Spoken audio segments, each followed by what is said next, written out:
Hey, I need to share with you something.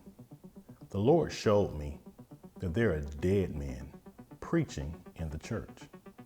You know, it was a dream that I had a while ago, and I was walking with my son, and it was in the evening time, and he was young, and we were walking, and I saw a church building.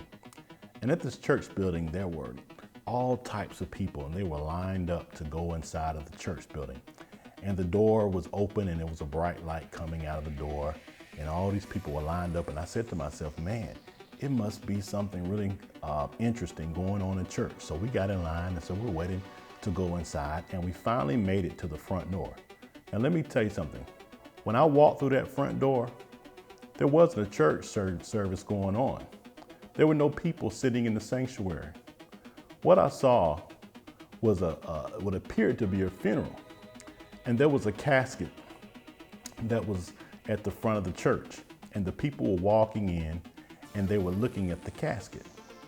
And I was looking around, I was confused because I thought it was a church service. And I was like, what's going on? And all of a sudden, the body in the casket began to move. The arms began to flail, the arms were flying over everywhere. And the deacons of the church ran over and they grabbed the arms of the person in the casket, and they were trying to hold it still. And at that point, I had my son with me, and I said, Lord, I said, what is this? And then I was looking around and somebody said, it's the pastor's son. And I was sitting there like, whoa, the pastor's son at a funeral. And I was like, Lord, what is this? And he said, people are going to church to see dead men speak. He says, there's still some movement in them like they're alive, but they're really dead. And I said, Lord, why is it the pastor's son? And he said to me, because it's generational.